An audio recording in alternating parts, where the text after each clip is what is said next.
The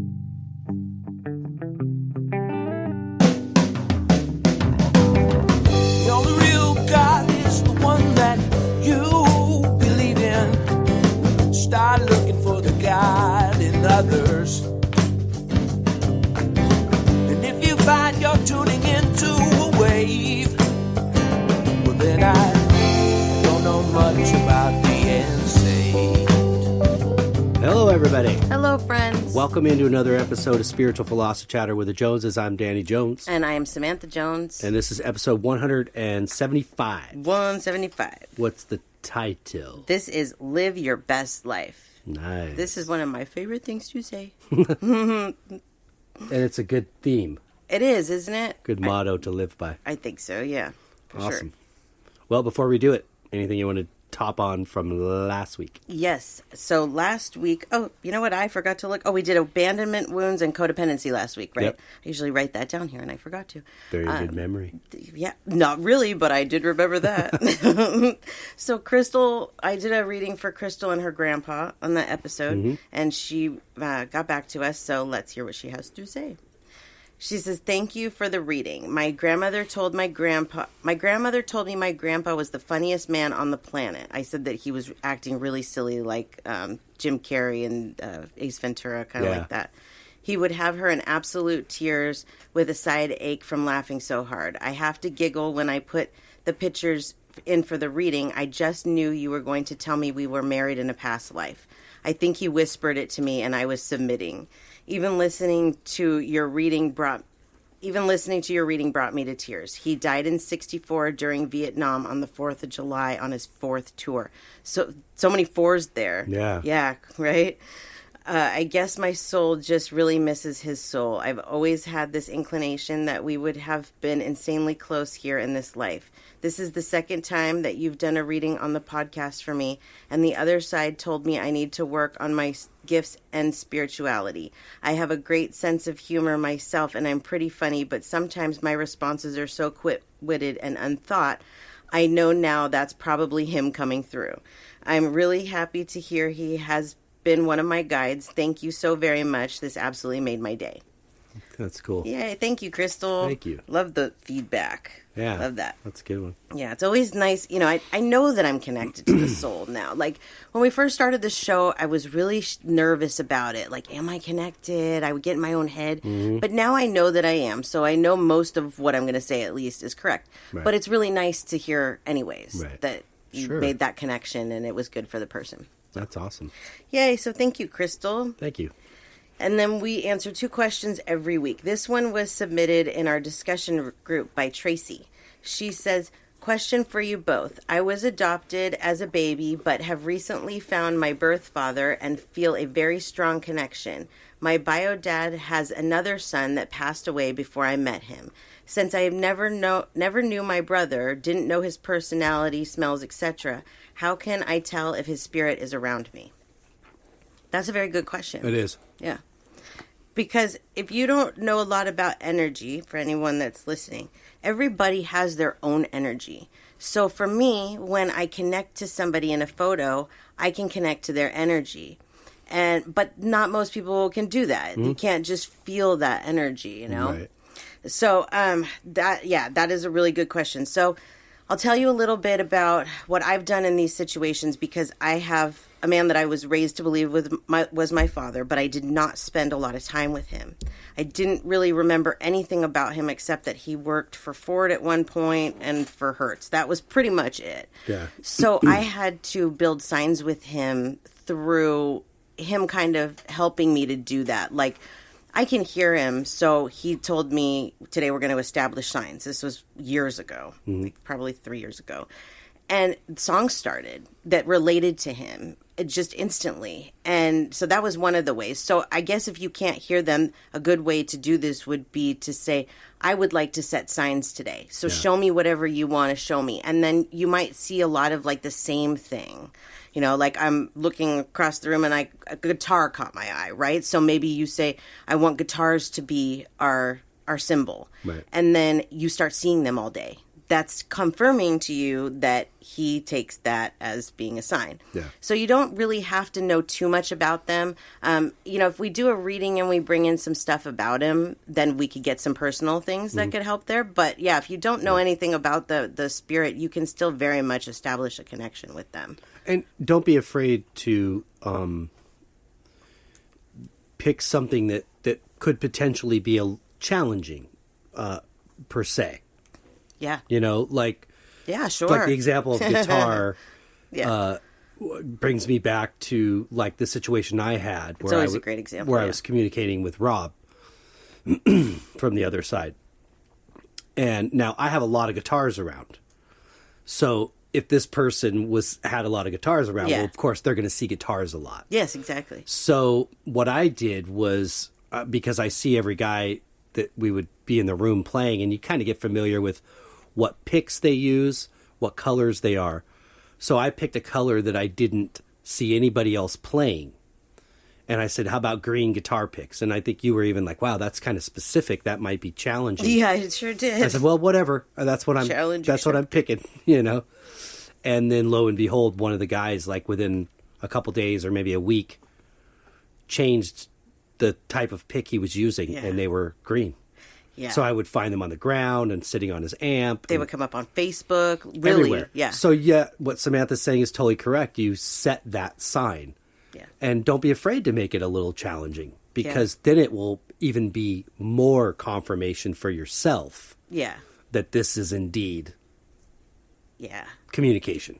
Yeah, I really think that that's the best way to know if they're around for a lot of us. Even for me, like I haven't always been a medium, so with my mom, I really didn't know what her energy felt like. Right. And I would get smells every once in a while, but she didn't really use that. So we had to like create our own language, and it does take time, but it can absolutely be done with somebody that you're not. And then once I think, correct me if I'm wrong, but if so let's say they're not a guitar player and they don't see a lot of them, but they start seeing these guitars, is like stop and sit with that for a moment and try to focus on what that feeling is the minute you realize you've spotted what you've asked for. That's a good idea. Yeah. And then try to connect that energy to this person. Yeah. Right? Yeah. And see if that energy, every time you spot one, does it feel the same? Yeah. I agree. Or does it feel different? Yeah, you could also do like a meditation where if you're good at feeling energy, meditate and ask for that spirit to come through and make you feel their energy, and that's possible too. I mean, there's so many ways to learn their energy, but yeah, it does take time and practice and knowing what you're looking for. I mean, even at the beginning of the spiritual journey, if you would have said to me, tell me this person's energy, I wouldn't have really known what you meant by that. And now I totally get it. Right. We each have our own unique, distinct energy that we give off. So. And I think the truth is they really want to communicate with us. Yes. They want permission to do so and to help us and be involved in our lives. Yes. Whether it's angels or spirits. But they need some sort of approval. Yeah. And by you opening your mind and then asking for it, you're giving that approval. Yep. There's obviously a difference in dimensions, so we can't just pick up a phone or get an email for this confirmation. There has to be done a different way. Yeah. And like how we were talking about to Crystal before about her reading, and there were a bunch of 4s in there. There might be a connection there for her on that. Mm-hmm. So you can set numbers like that. You can set any numbers, but like my mom, it's 13. Mm-hmm. So when I see 13, I know that that's my mom talking to me. So you can set those too, for sure. Good number. 4 is my favorite number. Always been. Cool. So I hope that answers your question, Thanks for the Tracy. question, Tracy.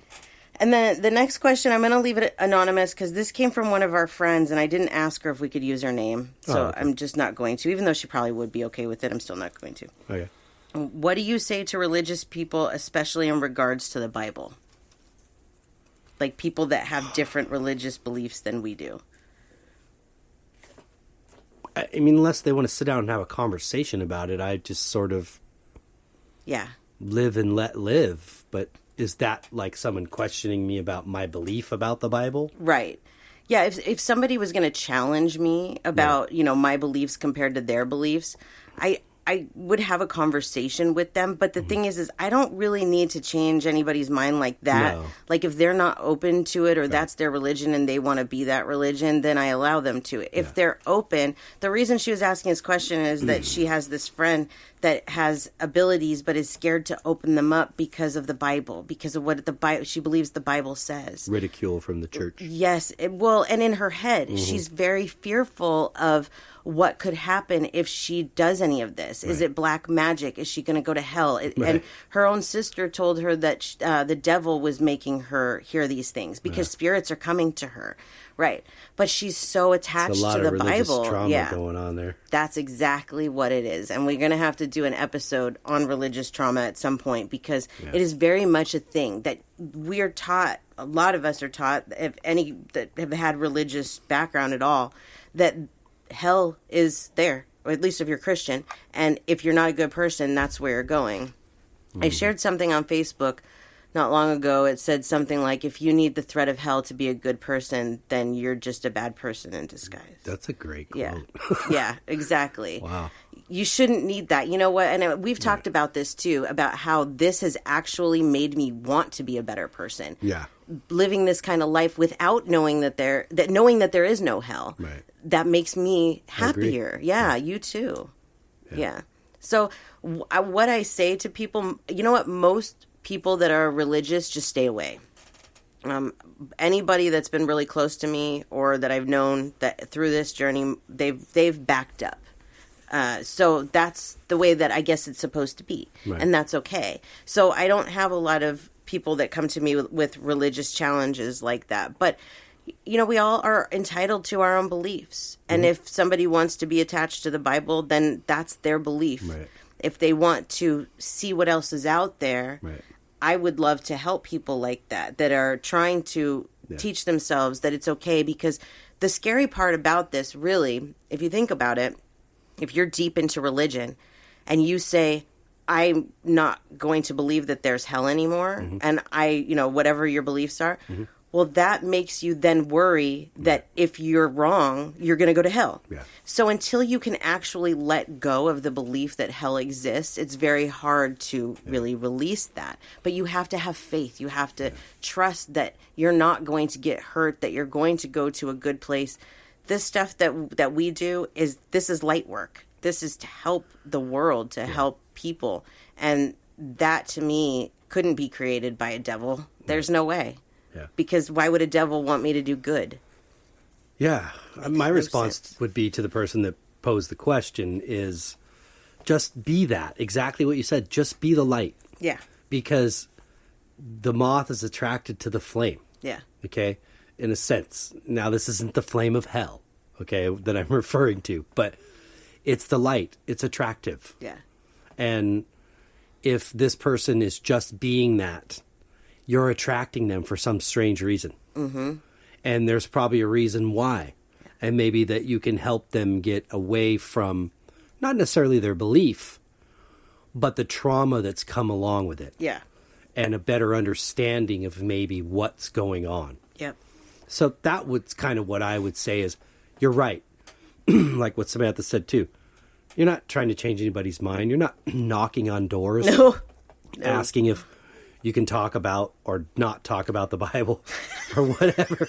We talk about our Savior, Lord Jesus Christ. Yeah. I mean, you're not doing that. No. You're not asking for tithing. You're not evangelizing. No. You're just being the light.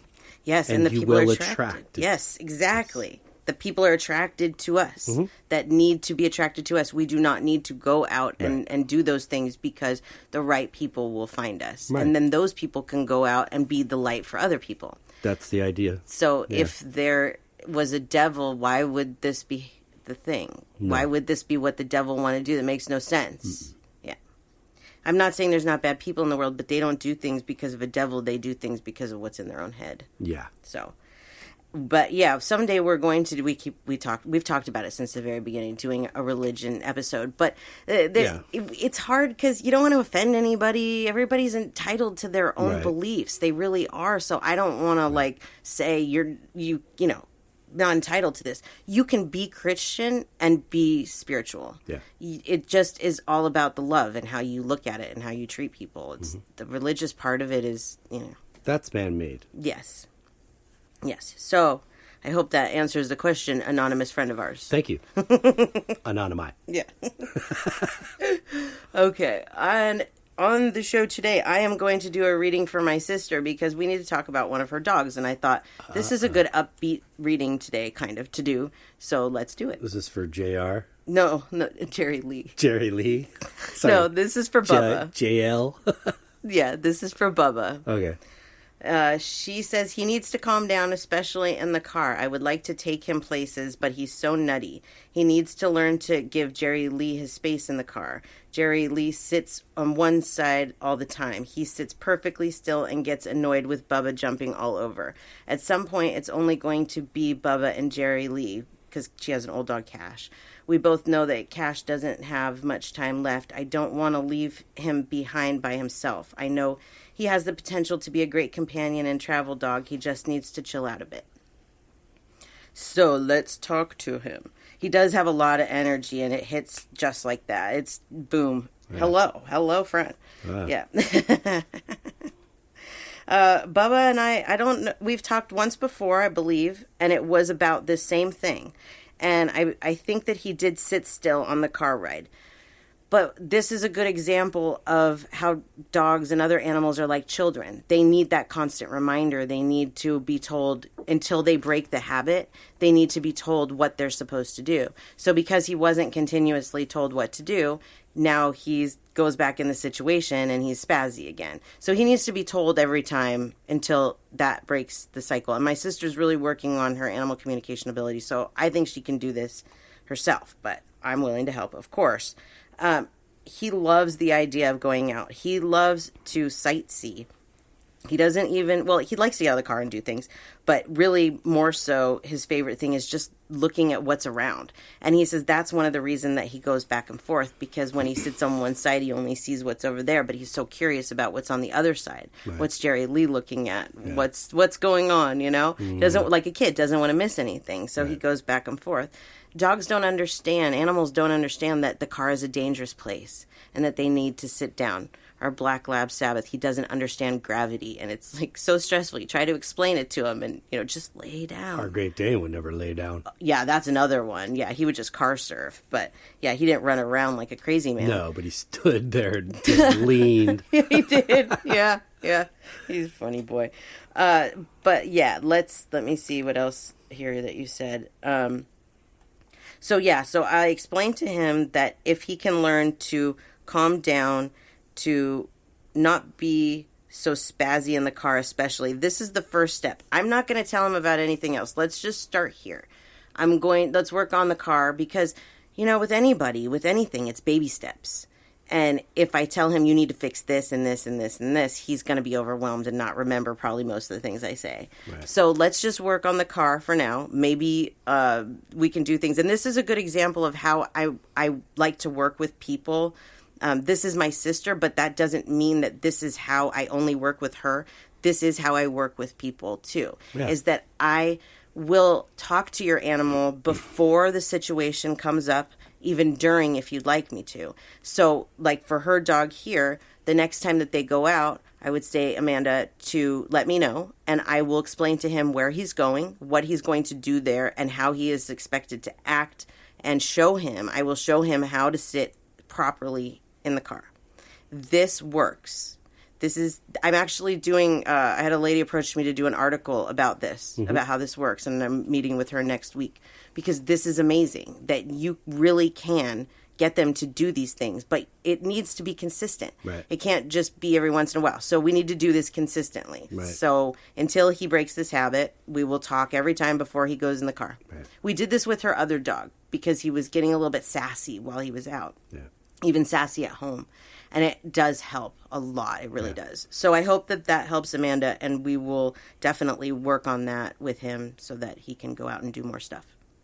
What's incredible about this is it just dawned on me that this would be a really cool segue or pathway in for humans to realize that we could telepathically communicate with each other if we started with animals, with our own animals. Yeah, true. Because we know that the animal can hear us. Mm-hmm. They have a smaller, less complicated brain. Yeah, more adolescent-like. Than we do. Mm-hmm. So if we can do it with them, we sure as hell should be able to do it with each other. Yeah, we can't do it with each other so much because we block it out. That's their language. It's Right. like, oh, I can't they learn to totally speak believe that. it. They understand it. They're not blocking it out. Exactly. But it would be such a good exercise in proving to society this once was. Yeah. Absolutely. Yeah. I really hope that things like this go places that like these articles and stuff that I'm doing, that people will see these and understand that you really can get your animals to do what you want them to do. Mm-hmm. There's just a certain way that you need to go about doing it because they don't speak English. Right. And they need to know. They want to know. Just like a child, where are we going? They want to know. And if they don't know, then they might panic. That happens a lot. I get people ask me, why my dog panic in the car? Because he doesn't know where he's going. Yeah. He's scared. Might be going to the vet for some Yeah. shots or something But else. I could tell you, because like for you obviously can communicate directly with them. I don't have that much of that gift. So I might get a word once in a while from Sabbath. Yeah. I don't get much from Zuma, but I can read Zuma really well just by expressions and eyes and Yeah. what he's trying to show you. But I know for a fact that when I've talked to them, they definitely can hear me. Oh, 'Cause absolutely. I see a change in them when I'm asking them or telling them something. Yes, absolutely. I would love one day to be able to teach people how to do this. So that they could do it with their own animals, Yeah. even if they can't hear back. It's really, you don't need to. It's still effective. Yeah, it's still very effective. Yeah. Hearing them back is a very small part of it. That's more for my job so That's that I like can get icing the on the answers. cake in a way, but not everybody's going to have that gift. But Yeah. it does not mean they can't hear you. They can hear you. Yep, absolutely. So I hope that helps, Amanda. We will work on it. So something I forgot to mention at the beginning was that I was on a radio show this last week. I know. It's Yeah, good. it was good. So if you didn't see it, it's called Focus on Success with Fazia Costi, and she is on Voice America. She has the radio show before mine will be. So she's at 9 and I'm going to be at 10. So I did post this on the page and in the group, so you can find it there. It was a good interview. I enjoyed it. She was very, she's like a life coach, kind of, executive function coach. I'm not exactly sure what that means. I know that she does work with teenagers and stuff like that to try and give them the tools that they need to have a successful life. She's very smart, and I like her a lot. I think that you guys should check her out if you're into was that good. kind of thing. It's not like this. It's more, it's empowerment. That's on the Empowerment Channel, by the way. So if you go to Voice America, go to the Empowerment Channel, and you'll see her there. But yeah, I really enjoyed that. It was a good show, and And thanks to Fazia for giving you that opportunity. Yes, it was wonderful, and because I'm going to have my own show, it gave me an opportunity to see how things work. So I'm less nervous now about how the first day is going to go. Right. It was pretty cool. It was a great experience. So I hope you guys will have a listen to it. It was good. Yeah, thank you. Congratulations. Thank you very much. And then before we start, let's give our info. Okay. Okay, so you can find me at SamanthaJonesPsychicMedium.com. I have a blog, so you can find that there. You can schedule an appointment, or you can get information on us there. Or you can email us at spiritualjoneses@gmail.com. Yay. And you? Yep. For my art, djonesartcollection.com for the web, at Dean Jones, D Jones Art Collection for Instagram, Facebook, and TikTok. Yay. Cool. Great. Very good. Well, shall we? Let's do it. Episode 175, Live Your Best Life. Live your best life. Danny and I were talking the other day about that we would like to get more into spiritual stuff. That we've been doing a lot of like self-help, which we love doing. But we're going to take this episode and then we're going to get away from that for a little while and start doing more spiritual things, more, I don't know, what are some examples? Akashic records, more things about, how heaven works and becoming more spiritual, whatever fits into that realm. We have a list of things. So we're going to go a little bit more towards that coming up next week. So what's the best way to end this series is live your best life. Yay. It kind of brings everything together, right? Because we've been talking about trauma and damage and how to change our perception and self-care and all that. So now it's time to put together everything that we've talked about to live our best lives. Yes. And, this is something that kind of hit me today. And of course, it's common sense, right? But no matter how good your life is, you're still going to have negative times. So that living your best life isn't ever going to be perfect. And it's not about perfection. It's about getting your life to a point where you're happy, where you feel like you have things under control and that you feel like you're doing your best at life. Well, it's not ironically, it's right there in the title. It's not live the best life. Right. It's live your best life. Yes. So getting away from comparing yourself to your neighbor and, oh my God, his biceps are so huge and mine are weak, or look at that sports car and there's my Isuzu. Yeah. You got to get away from that. Yeah, totally. So it's living your best life, but it's not the perfect life. Right. That's not in the phrase either. No. So it's important to look closely at that statement, I think, even in itself, when you're telling yourself that. Yeah. Is just live the best life that I can for now, right now. That's right. That's important because it can always get better. Yeah. So you might be feeling what you think is your best life right now, but you may have even better in the future. Yeah. So, or you might not for a little while, and that's life. And then it gets better and it gets worse. We always talk about that. So I asked our listeners, are you living your best life? And only 8% said yes. It doesn't really surprise me. I think a lot of this has to do with perception and things like that. 27% said no, but 65% said not yet, but I'm working on it. Yeah. And that's where I feel that we are. We're not living our best life, but we're working on it. It's not perfection, and I don't ever plan to hit perfection. No. I'm always striving. Yes. For better. What can make it better? The other aspect besides perception that will have a huge bearing on what is your opinion of the status of your life is your standard. This is very true. And some of us, let's face it, live above our standard. Right. Or our means, if you will, too. Right. So that's a huge aspect, I think, too, is what is the standard? Yes. You got the bar maybe a little bit too high for this moment? Right. Or do you have it too low? Right. Yeah, it could go either way, absolutely. So the term live your best life has become more prominent in recent years. We hear it a lot from millennials. They kind of started that. We see T-shirts, bumper stickers, and signs all telling us to live our best life. But what does that mean? Yeah. What does that mean?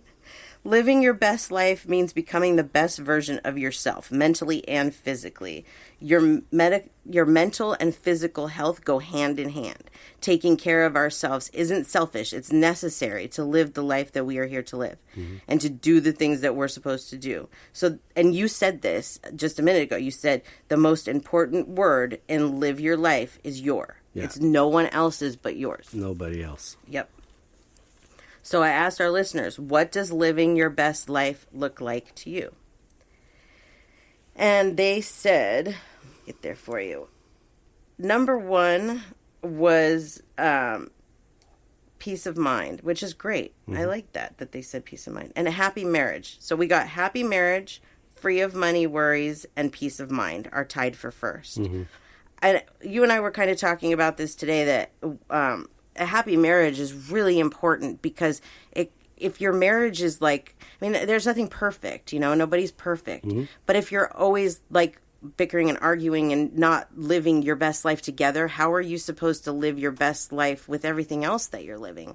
Because that's almost, I think, well, for me at least, the center of my life is my family. That's where everything comes back to. I do the things that I do for my family. So I want to make sure that that's good and happy, because if it's not, then it affects the happiness of everything around. Yeah. Yeah. And then let's talk about money a little bit.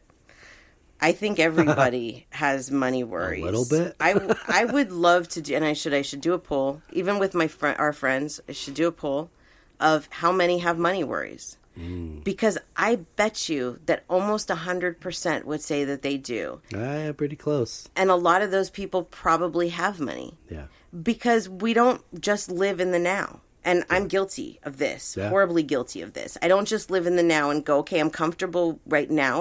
The bills are paid. I don't have to worry about anything right now. I'm so far in the future with trying to make sure that there's money in the future that I'm not living today. And I think we do that. We have a tendency to do that we worry so much about how are we going to pay this? How are we going to do that? The other day I caught myself going, Christmas is coming, and thinking about that and going, oh my God, there's so many people out there that can't even afford to give their kids Christmas. So I need to stop bitching about it.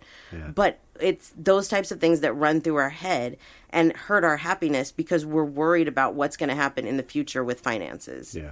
That's one of the areas that I feel like I would really like to get happier on. And then I could live my best life. I think we do allow ourselves a lot of the times to not live in the now because of money. Yes. I agree with you. Yep. Let me see what else was on the list that they said. What does living your best life look like for you? So happy, healthy kids, surrounded by pets, freedom from the 9 to 5. That one, for me, definitely. I think for you, too, that you become a lot happier since you don't have to do that. Yeah. And there's some people that's good for them. We watched this show called My Big Fat Fabulous Life. Mm-hmm. And in it, the girl that the show is about, her father he's probably in his mid-70s and still hasn't retired and does not want to retire. But he worked the 9 to 5 in an office building every day. And he loves his job. And so he doesn't want to part from it because he loves it so much. So if that's you, then that's wonderful. That's what you should be doing. Yeah. But if you're sitting in a job 9 to 5, Monday through Friday, and you hate it, like those guys in Office Space, then maybe it's time to look for something that you enjoy more. I would say if that's crossing your mind, if you're sitting in your work every day wondering, is there something else out there that's better for me? Yeah. Maybe that's worth investigating. Yeah. I do this funny thing, and I think you do too, because I catch you sometimes doing it, where we'll hear like of a job or a business opportunity, and I'd be like, "Oh, I could do that." Yeah. But the thing is, I have a job, and I love it, and I really don't want to do anything that's not in this realm. Well, I had talked a while too about taking acting classes, and I really wasn't sure why I was taking the acting classes. I was like, I really don't want to be an actor, but I feel pulled to this. Right. I know now I don't want to be an actor. I don't want to go and be out of my house and doing commercials in front of lights or traveling to places and being on set. And I don't want to do that. Yeah. That's not what my life is meant to be. So if you are saying, like Danny said, that there's something that you're just not feeling, it's just not there, then you've got to look for it. Yeah. Figure out what it is so that you can find your happiness. It could be the universe tapping you on the shoulder. I mean, you know, it could be just you being negative about having to be at work, but yes. You know, if you go to work and you're reliable and you know, you do your job well, but you're still wondering, is there something else? You know, that could be a little tap, I think, on the shoulder. I think I did say to you the other day about something about opening his shop, and then the more I thought about it, I was like, you're right. We got enough going on here. I don't want to have someplace I have to go and overhead and all this stuff. Yeah. Employees, no. Yeah. See, for me, what I feel like we're doing is we're building this life where we're allowed to go and do what we want when we're not working. Because like for you with art and music, you create that and then you sell it. For me, I do a reading whenever I want. You know, if I want to work a day, I work that day. And I can take time and travel because I'm not held down to a 9 to 5 job that's in a certain location. Right. So that's the kind of life that we're creating for ourselves, is this chance to be able to just go anywhere whenever we want to. Mm-hmm. Because I could sit on the beach and do readings from Hawaii or Tahiti or wherever. Mm-hmm. So if that's on your list of things that you want to do, if you want to be that kind of independent, then you should work on it.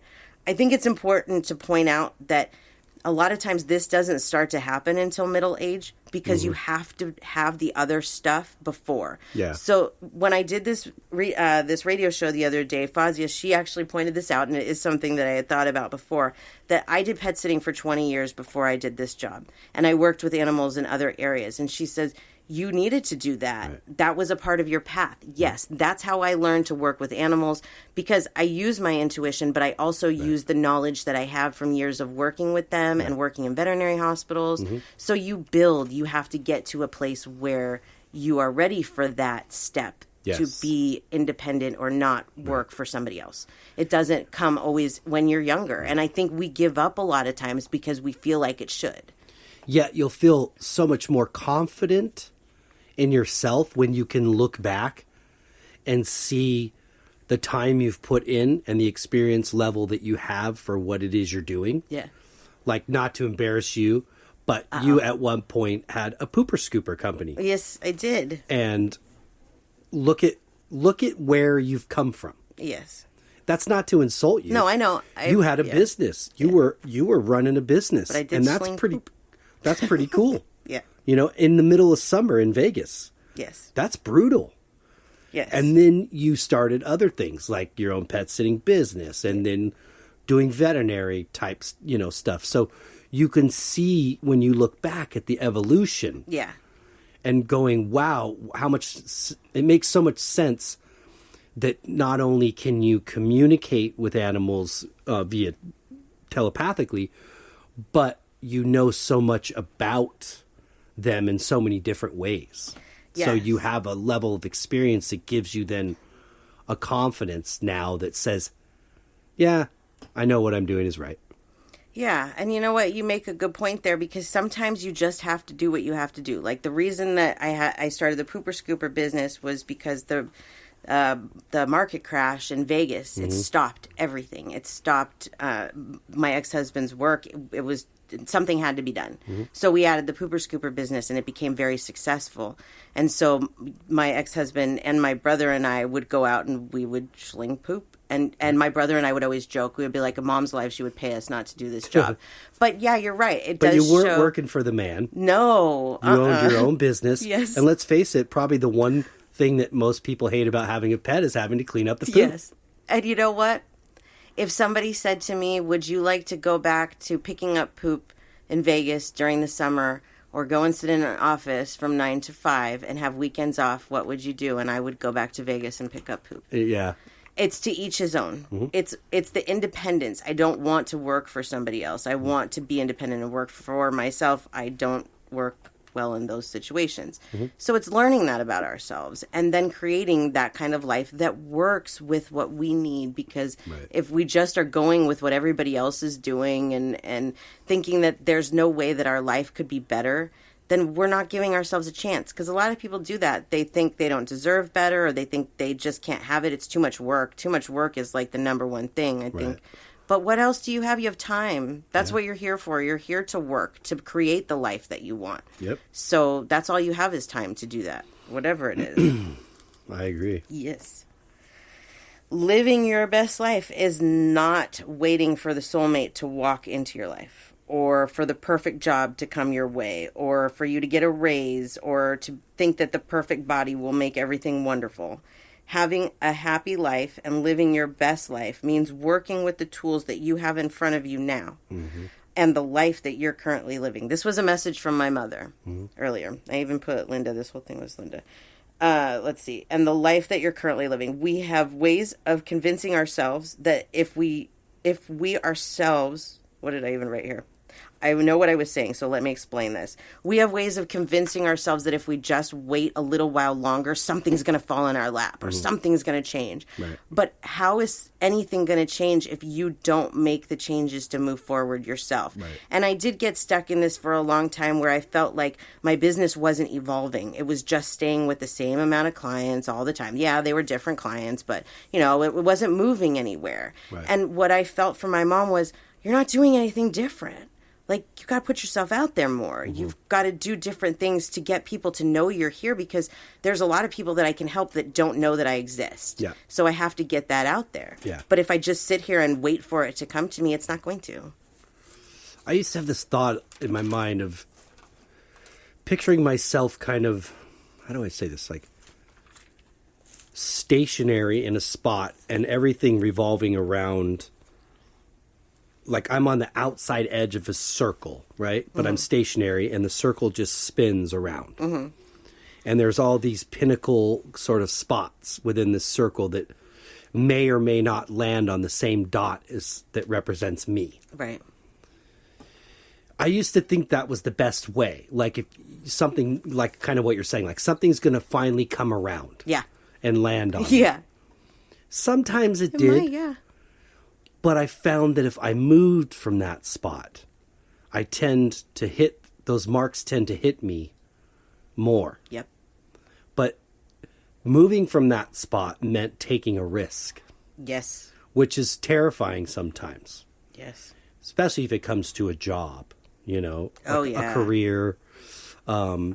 It's scary. Yes. But the more that I've moved and expanded in what it is I'm doing, the more that the spots are starting to hit. Yes. Absolutely. So I kind of robbed myself of a lot of time we all do. in staying stationary.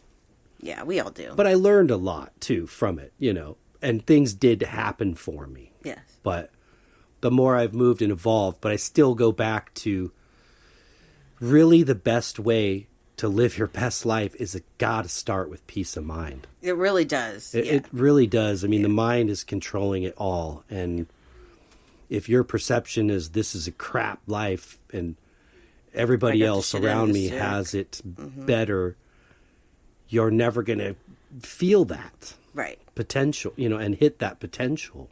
Yep. So You create your own reality. Mm-hmm. And that's actually what you just said was the next thing I was going to mention, is that it takes a shift in the mindset to live your best life. You have to look at things differently. Mm-hmm. That is not something that they teach us in school. No. I feel like we have all this damage that's done to us in the first half of our life, and then in the second half it's like, here you go, here's all your damage. You're on your own. Yeah, now fix it. And that's what we have to do, is we have to fix it. And that's not easy, but we can't live in the past. We shouldn't live in the past, I should say. We shouldn't live in the past of everything that has gone wrong. We should look to the future and see what could possibly go right. Yeah. I never in a million years would have imagined 10 years ago that I would be having a podcast, be a psychic medium, and all of the things that have happened. I never would have imagined that. I was so scared about what the future held for me, but I just let it evolve, and I went with it and listened to the universe, and here I am. And it's not perfect, but it's definitely evolving, and it's definitely getting better. Yep. I agree. Yep. And there's been a lot of risks, like kind of what your mom was saying, is because you weren't moving and doing different things, and so you took risks. Yes. And put yourself out there. Yes. That's a very good point. I was very stuck, and I got that offer for the radio show out of nowhere. I said I was going to pull myself out of it. I'm like, I'm going to do it. I'm going to pull myself out of this. And then the radio show offer came. Yeah. And that was a big decision of what to do, but it was a great offer, and I knew that whichever way I decided to go with it, I couldn't let fear stand in the way. That wasn't good. But since I've made that jump, since I've taken that chance, things are flowing a lot better, and I'm getting requests for articles and interviews and stuff like that, and it's finally moving in the direction that I want it to move in. And we can do this with any part of our life that we believe that we can have this kind of thing with. Now, of course, it's harder when you work with people because you can't control other people. So I think that's why, for me, I like working, the way that I do, because it's not other people getting involved in what I'm doing. But again, everybody's different. You have to figure out what works for you, what gives you your best life. Yep. Something that I wrote down that while you were talking is, don't listen to other people's opinions about what you're doing or who you are. Because most of the time, those people that tell you that you can't do something haven't even done it themselves. They haven't taken the necessary steps. They let fear stand in their way, and they don't do what they want to do because of the fear. Yeah. So when those people get in your way, you just have to keep going. Pretty much, yeah. I think a lot of people, we've talked about this recently, actually, is that when somebody makes you feel like you can't do something, then you might not go and do it. You might let them win. But for me, I've always been the type of person that's been like, oh, You don't think I can do something? Well, watch me do it. Right. That's like more incentive for me to do it. So I hope more people will look at it that way instead of, well, they say I can't do it, so I can't. Right. And look at it as, really, you don't think I can? Well, I'm going to prove you wrong. Not in a cocky way, just, I can do anything I want. Gosh, like Napoleon. I kind of was raised to feel that way about music and art, that it was more of a hobby, an extracurricular activity. It wasn't really a path. Right. Yeah. Absolutely. But you were made to feel that way. Right. Yeah. And it is. It's a path if you want it to be a path. It doesn't have to be a hobby. Right. It's whatever you want. Yeah. It's both. Yep. That's exactly right. And I think it took you a while to realize that it can be both. It can be a hobby and a career. You can love what you do. I love what I do. Yeah. I do. It's a hard job, but I do love it. So let's see. What can we do to start working on living our best lives? Because most of us aren't. We saw that in the poll. And that's okay. So let's figure out some things that we can do. Well, we can fill our time with things that we love. Things that bring us up. Things that make us happy. Whatever it is. Do it. Even if it's a small thing. Just do something that you enjoy. Right. If it's going for a hike, or I always say that and people are like, ew, exercise. But I love nature, so it's like that's my thing. You might not like nature. Yeah. Everybody has their thing. You have to find the things that you love. And if you say, I don't have anything that I love, well, you do, but you're just not open to it, so you've got to look for them. Got to look for them. Make every day special. And when I was making this list and I was kind of doing some research, I was thinking about this and like, what does that mean, make every day special? And I think if we just do one thing for ourselves every day, like to make the day different, because so many days just feel like the next. It's like this Groundhog Day thing. Yeah, they can have that effect sometimes. Yeah. So if we said today I'm going to go and I'm going to do this or whatever, make the day every day a little bit different. Do something nice for yourself. And this is a form of self-care as well. But making every day special might make it so that you don't like dread that Groundhog Day effect. Right. Because that can be very hard to be stuck in. Stop living in the past and in the future. You can't change either one of them. No. We can't do anything about it. So all we can do is work from the present moment with what we have and try and improve the future, but we have to do that from where we are right now. And I thought that right before you said that, when you were talking about Groundhog's Day, my thought was even if it feels like Groundhog's Day, you can't put your mind in this, like, what's tomorrow going to be like? The same as this? Yeah. It's about yeah. It's about right now. Right now. And those moments, we all have them, I think, with sometimes of that Groundhog Day effect. And you have to work with your mind. You do. It's not going to come from any other place. No. It's from the change in your perception. Yeah, because your house is virtually the same as it was the day before. Probably most of your life is pretty much the same. Yeah. It's what's inside you that feels different, I think, Yeah, I agree. Yep. Be your own BFF. Be your own best friend.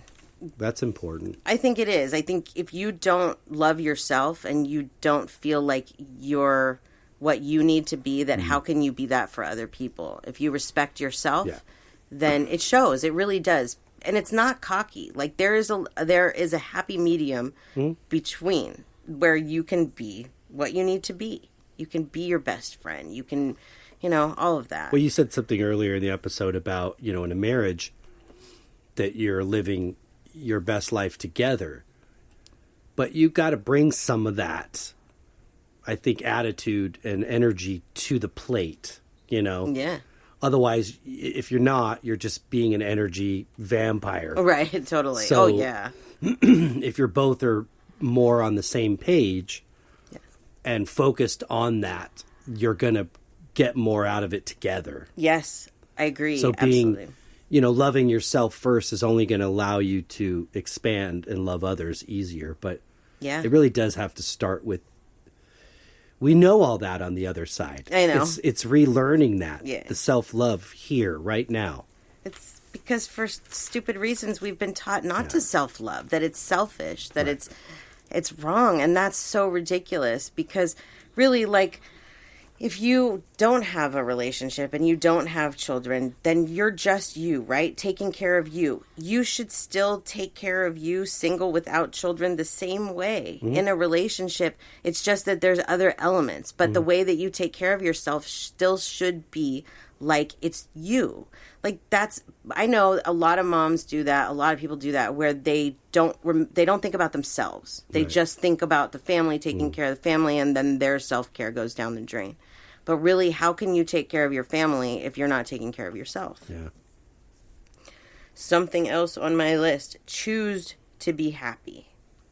You have the option every single day when you get up. Yeah. Am I going to be miserable today or am I going to be happy today? And sometimes along the way, things will come that will knock you down. But there's always tomorrow. It's just a day away, right? Yeah. So you have to choose that. If you choose to be miserable, if it's like being miserable is easier for whatever reason, then you're choosing that. Yeah. Fix unresolved childhood trauma. I think that's big. Yeah. Because if you carry a lot of your trauma around and it's affecting bits and pieces of your life and other things, it's hard to live your best life if you're living in the past of those things. And a lot of times we don't even realize that we're doing that. We don't remember like a lot of these things, and then we're triggered by something or whatever. And we got to deal with the childhood trauma. It's so important on the spiritual journey. Yeah, I think it is. You have to find somebody that you know, if, some way, whether it's somebody you can share this with, as if it's a spouse or a best friend or a therapist or somebody at your church, or you use a journal. You've got to find a way to get that out. Yeah.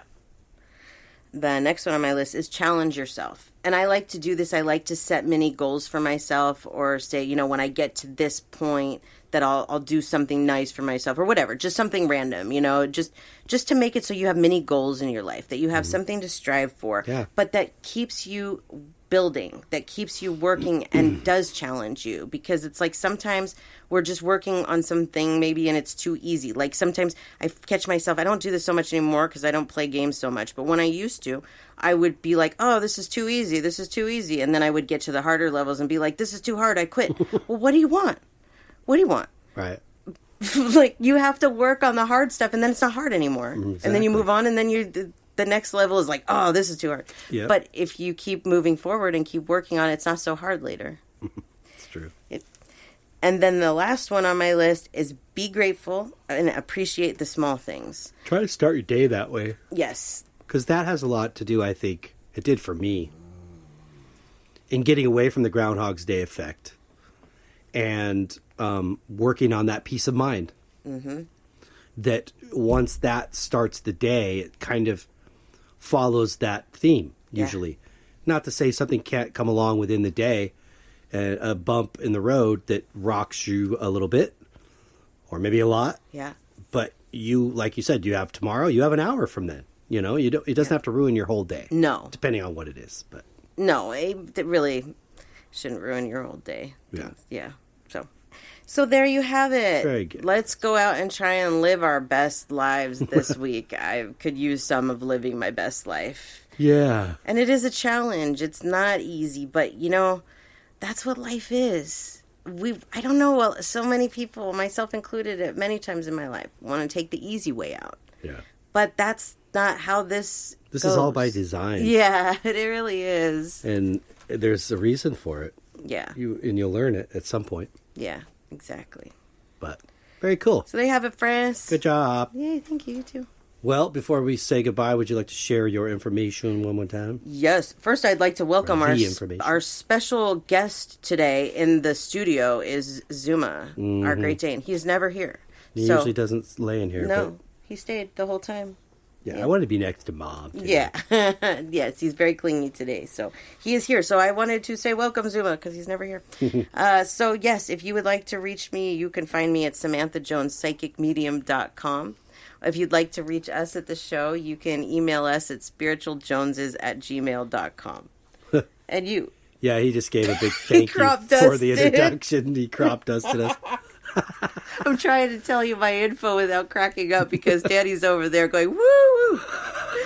Yeah. Oh, yes. For me, my art, once again, djonesartcollection.com for the web, at djonesartcollection for Instagram, Facebook, and TikTok. I just uploaded a few more kind of time-lapse movies of a couple of my pieces on TikTok that are up there. Yeah. Too, so, Check them out. yeah, they're fun.